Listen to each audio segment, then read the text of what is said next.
This is phase one. We're group 5 and I'm Becca. So as we're considering how to define poverty, looked at a few sources, one of which was the Census Bureau. And the way they look at poverty is they're looking at the family size and then also how much money they might need in order to survive. And that's obviously been criticized because it's looking at a food budget that was based in the 1960s. Looking at Britannica, it also considers money as an issue of poverty, but also the lack of material possessions, and that being defined by the society in which people are living in.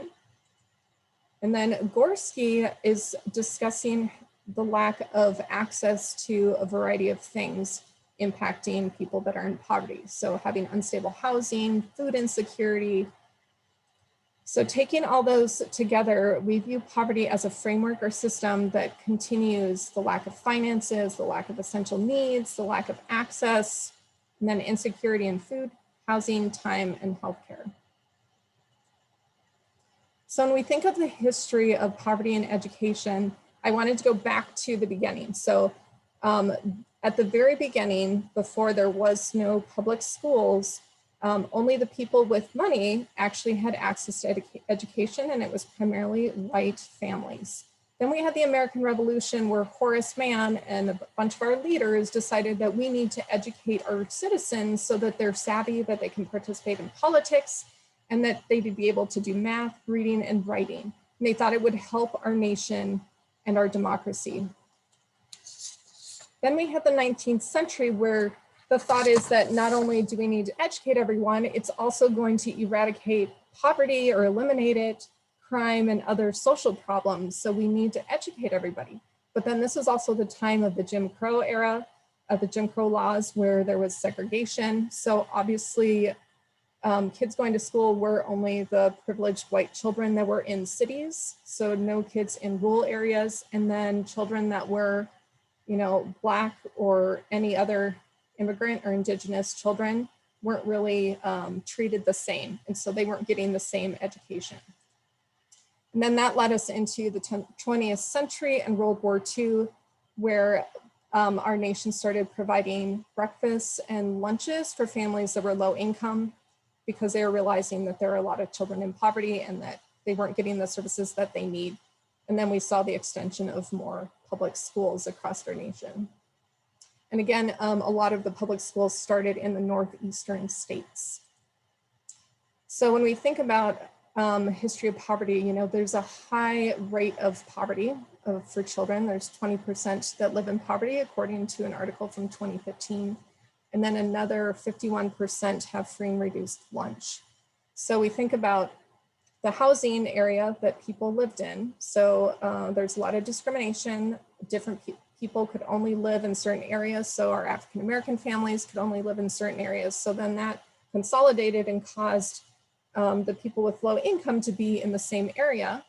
And then that is what would be upholding the school system, because that's how finances worked.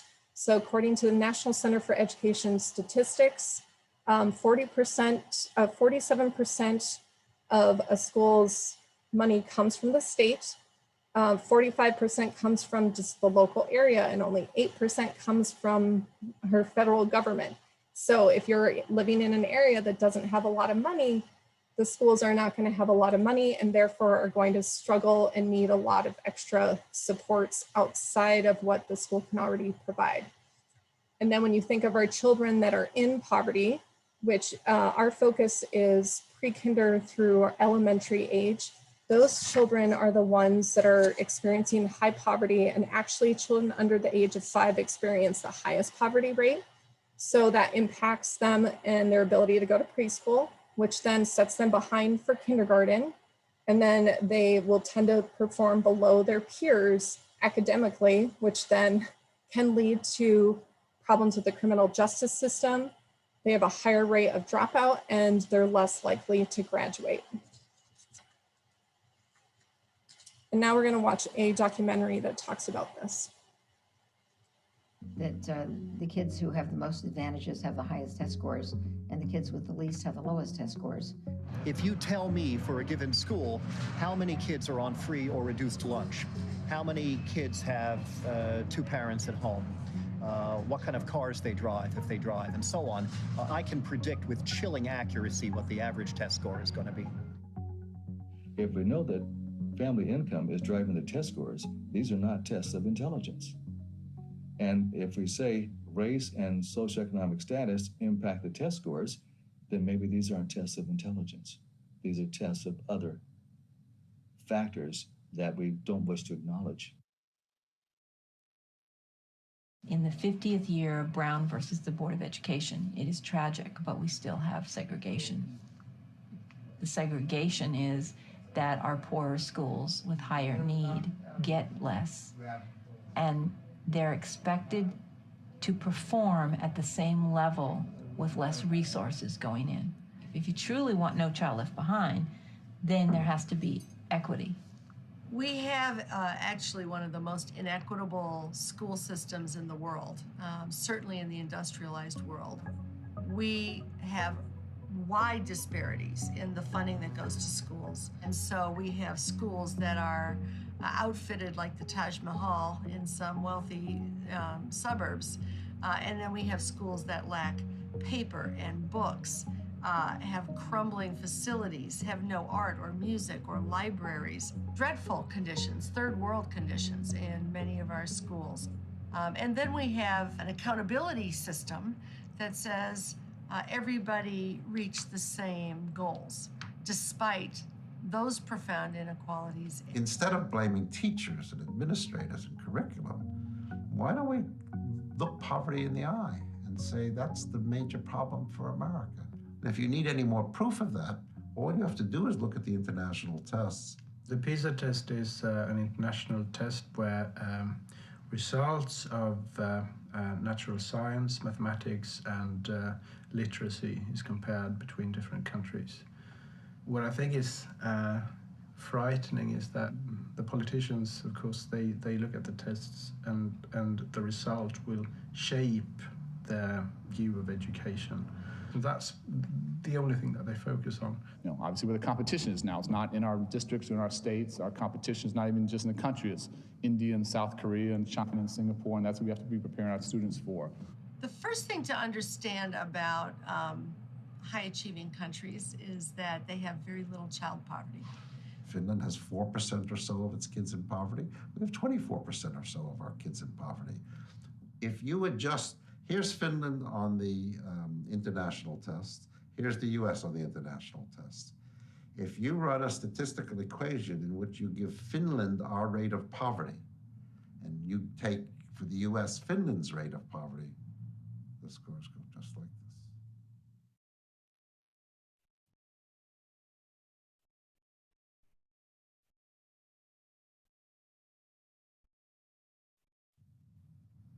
Our schools, which have fewer than 10% of children in poverty, are #1 in the world. And the other countries we're being compared to have all of their schools with less than 10% of children in poverty. Even our schools with as many as 25% of children in poverty, which is by international standards, extraordinarily high rates of poverty, ranked #3 in the world. Even our schools with as many as 50% of children in poverty rank above international averages in reading. But we have a growing number of schools where more than 75% of children live in poverty. 1 in 5 schools in our country now has 75% or more of its children living in poverty. That is an international horror. No one in other countries can even imagine how a country could allow that to be the case.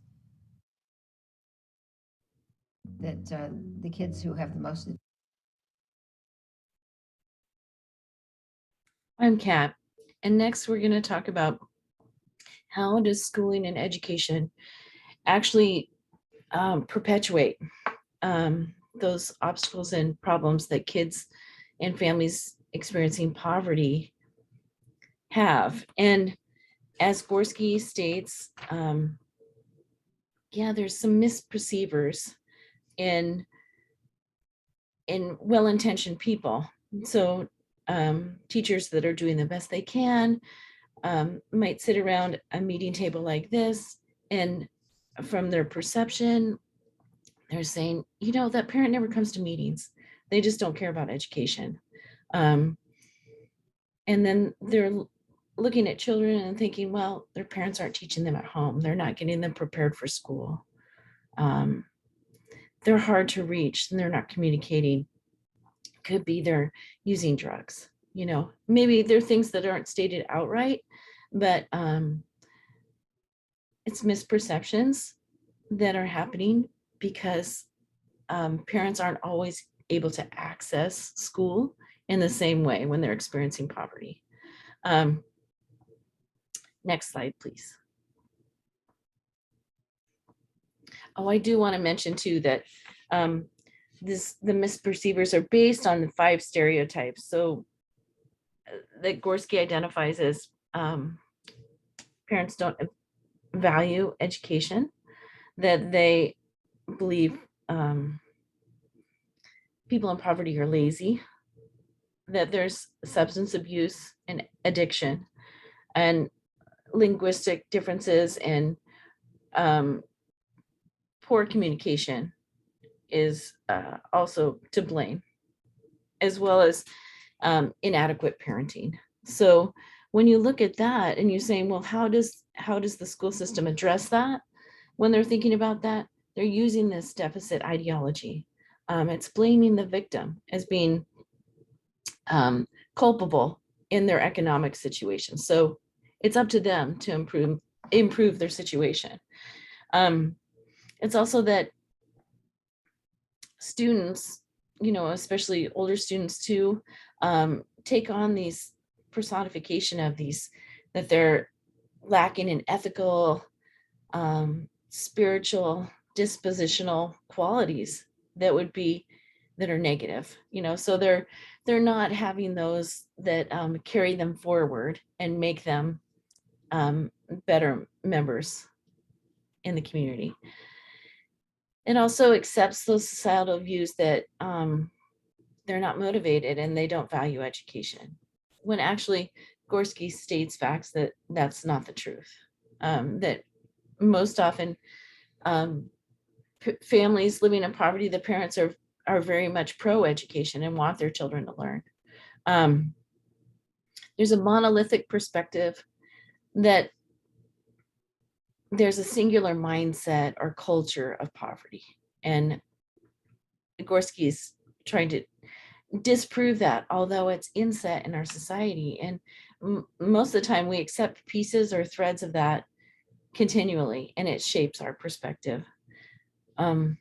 He talks also about the cousin of the deficit ideology being grit ideology, and that students, we can just feed their resilience and they'll bring themselves up to a level where they can accomplish more. And that's leveling the playing field by building to their grit. But it ignores completely all those systemic inequities, discrimination and racism, obstacles that students and families experience continually. And actually it builds and builds into this toxic stress that they're experiencing.